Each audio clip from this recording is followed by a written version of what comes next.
Hello student, तो आप सभी का स्वागत है हमारे न्यू स्टडी जोन मैथ के अंदर। आज हम लोग सीखने वाले हैं एक साथ में भिन्न का जोड़, भिन्न का घटाव और भिन्न का गुना, भिन्न का भाग। एक साथ में जो है हम चारों चीज़ आज सीखेंगे। तो पहले हम बोर्ड मास रूल हम सीख लेते हैं कि बोर्ड मास रूल क्या होता है।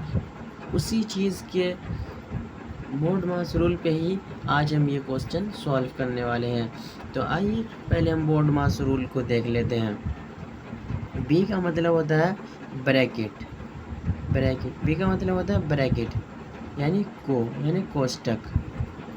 और ये ओ का मतलब होता है ऑफ यानी का, यानी ब्रैकेट के बाहर जो कोई भी नंबर रहता है यानी का। एग्ज़ाम्पल के तौर पर एग्ज़ाम्पल आपको मैं दिखाता हूँ।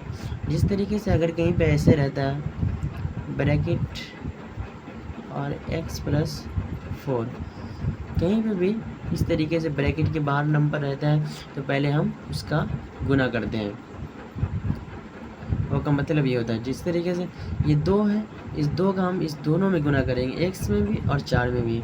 देखिए 2 का गुना x में करेंगे तो ये आ जाएगा 2x, और फिर ये 2 का गुना हम 4 में करेंगे तो ये आ जाएगा 2 चौके 8 यानी 4 दूनी 8 प्लस 8। तो इसका मतलब ये होता है। और डी का मतलब हो गया डिवीज़न, भाग। डी का मतलब हो गया डिवीज़न, भाग।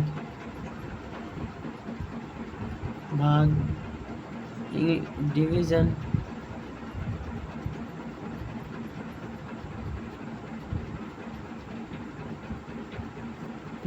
और एम का मतलब होता है मल्टीप्लिकेशन यानी गुना। मल्टीप्लिकेशन यानी गुना।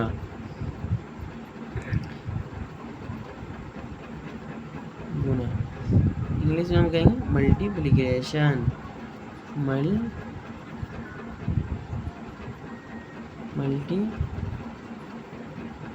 और ए का मतलब होता है एडिशन। ए का मतलब एडिशन यानी जोड़। ए का मतलब हो गया एडिशन यानी जोड़। एडिशन।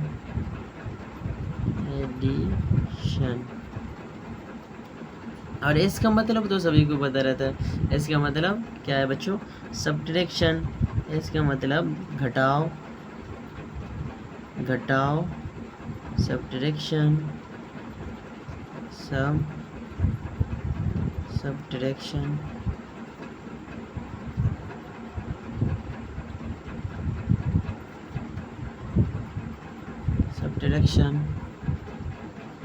का मतलब हो गया सब्ट्रैक्शन। तो बोर्ड मास रूल जो है ये है, बोर्ड मास का मतलब ये है कि सबसे पहले हम जो है ब्रैकेट को सॉल्व करेंगे।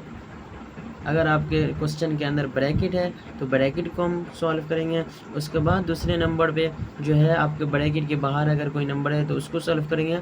उसके बाद जो है हम डिवीज़न को सॉल्व करते हैं। आपके क्वेश्चन के अंदर डिवीज़न है तो डिवीज़न को सॉल्व करेंगे यानी भाग को। उसके बाद हम गुना को सॉल्व करेंगे यानी मल्टीप्लिकेशन को। उसके बाद जो है उसके बाद एडिशन यानी जोड़ को सॉल्व करेंगे। उसके बाद सब्ट्रैक्शन यानी घटाव को हम सॉल्व करेंगे। यह है बोर्ड मास का रूल। आइए बच्चों हम क्वेश्चन सॉल्व करते हैं। इसमें हम सबसे पहले क्या सॉल्व करेंगे? बोर्ड मास रूल के हिसाब से बोर्ड मास में जो है सबसे पहले हम ब्रैकेट को सॉल्व करते हैं। तो इसमें तो ब्रैकेट है नहीं तो इसको हम छोड़ देंगे। उसके बाद हम देखेंगे ये वाला ब्रैकेट, जो ब्रैकेट के बाहर नंबर रहता है उसको हम सॉल्व करते हैं। तो वो भी नहीं, इसमें ब्रैकेट के बाहर नंबर, इसमें ब्रैकेट तो है नहीं तो न ब्रैकेट के बाहर नंबर होगा कहाँ से? फिर जो है अब हम इसको भी छोड़ेंगे। उसके बाद हम देखेंगे डिवीज़न। डिवीज़न तो इसमें है तो इसमें जो है पहले हम डिवीज़न को सॉल्व करेंगे। तो आइए हम डिवीज़न को इसमें सॉल्व करते हैं।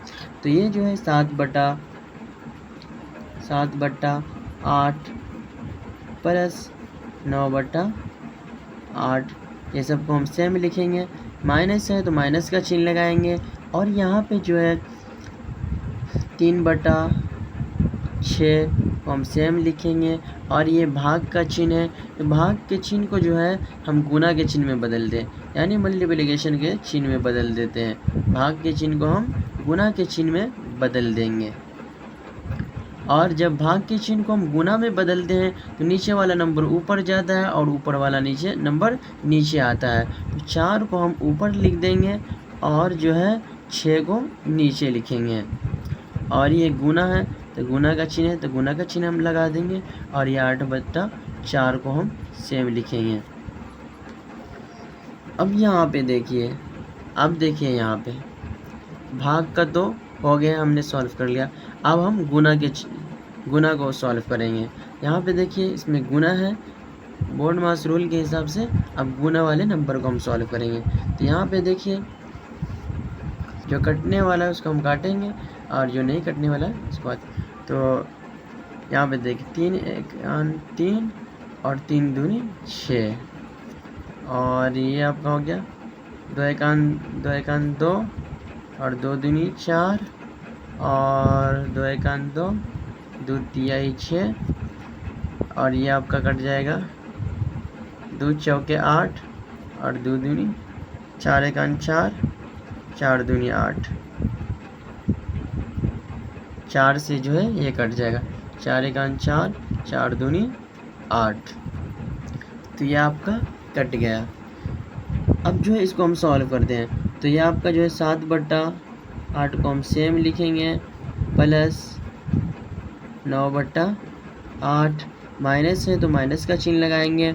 और ऊपर में देखिए ऊपर में 1 1 और ये 2 बचा है।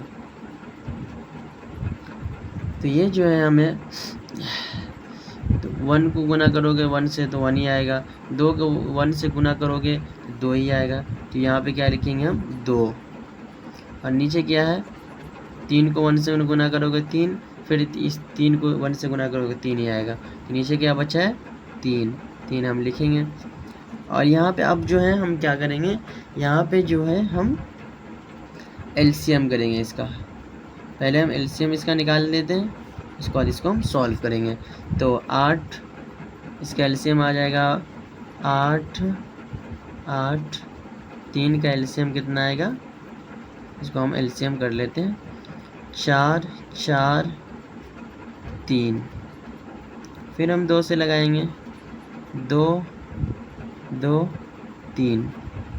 फिर इसका एलसीएम हम निकाल दें 2 3 3। फिर इसका एलसीएम इतना, इसको अब हम गुना कर लेते हैं। तो 2 गुने 2 गुने 2 2 गुने 3। अब इसको हम गुना कर लेते हैं। 2 दूनी 4 4 दूनी 8 8 त्रिक 24, 2 दूनी 4 4 दूनी 8 8 त्रिक 24। तो अब यह आ गया आपका 24। इसको हम सॉल्व करते हैं। अब इस 8 का पारा हम पढ़ेंगे कितनी बार तो 24 आ जाएगा। 8 त्रिक 24, 3 बार में ये 24 कट जाएगा 8 से। 8 त्रिक 24, उस 3 से जो है इस 7 में हम अब गुना करेंगे। तो 7 में हम 3 से गुना करेंगे तो कितना आ जाएगा 7 तिहाई 21 प्लस फिर इस 8 से हम 24 में गुना करेंगे। 8 का पारा हम कितनी बार पढ़ेंगे तो 24 पुर जाएगा 3 मरतबा 8 त्रिक 24। उस 3 से हम इस 9 में गुना करना है, 9 तिहाई 27। माइनस का चिन्ह है, माइनस का चिन्ह लगाएंगे और फिर इस 3 का पारा हम कितनी बार पढ़ेंगे कि 24 पुर जाएगा। तो 3 8 24 8 मरतबा में उस 8 से जो है इस 2 में हमें गुना करना है। 8 दूनी 16। अब जो है दोनों के आप जोड़ लीजिए, 21 और 27 आपका हो जाएगा 38। 38 माइनस 16/24। 38 में से 16 जाएगा, 38 में से हम 16 घटाएंगे तो कितना बचेगा, ये आपका बच जाएगा 22/24। ये आपका आंसर हो गया। तो आई होप बच्चों आपको खूब अच्छी तरीके से ये क्वेश्चन सॉल्व समझ में आ गया होगा। अगर आपको किसी भी तरीके का डाउट होगा या प्रॉब्लम होगा तो बच्चों कमेंट सेक्शन में ज़रूर बताइएगा। अगर आप हमारे चैनल पे नए हैं तो चैनल को सब्सक्राइब कर दीजिए, लाइक कर दीजिए